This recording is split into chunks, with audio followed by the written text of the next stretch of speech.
Halo, balik lagi di Inside Probat. Nah, kali ini kita akan bahas tentang beberapa kesalahan pada saat kita merosting ya.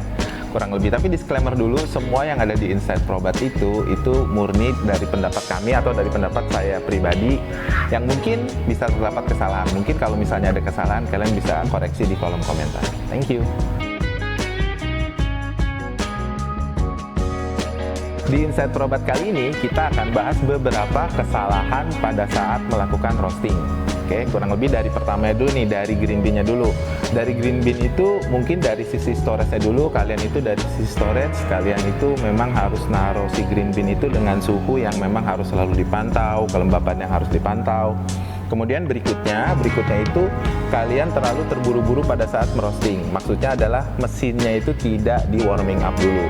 Karena ada beberapa tipikal roaster yang khususnya di roaster specialty ya, mereka itu memang ada yang namanya atau istilahnya itu batch protocol. Jadi batch per batch-nya itu mereka memang pantau sedemikian rupa, dan itu biasanya tiap orang punya preferensi masing-masing. Jadi yang pertama itu harus di warming up dulu. Kalau dari saya pribadi, untuk yang awal-awal kalau memang mau roasting, saya saranin itu roastingnya robusta dulu. Jadi karena robusta tidak terlalu membutuhkan profil yang terlalu kompleks, jadi kalian bisa pakai itu sekalian untuk warming up mesinnya. Atau kalau mau yang lebih bagus lagi atau lebih optimal lagi, memang baiknya mesinnya di warming up dulu. Nah itu preferensi tiap roaster biasanya beda-beda. Ada yang 30 menit, ada yang harus memantau grafik dan lain-lain.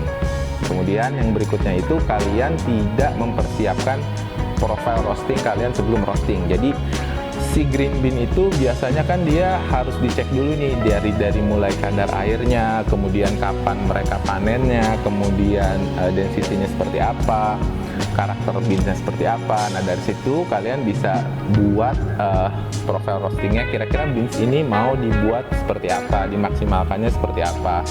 Apakah untuk espresso, apakah untuk manual, kopi tubruk, dan lain-lain. Kurang lebih seperti itu. Nah, kemudian teknik merosting kalian juga.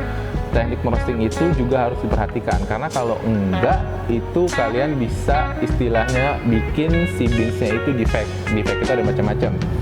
Ada scorching, ada underdevelop, ada overdevelop, dan lain-lain. Kurang lebih seperti itu. Nah, buat kalian juga nih yang mau tahu lebih detail, kalian bisa ikutin kelas kita.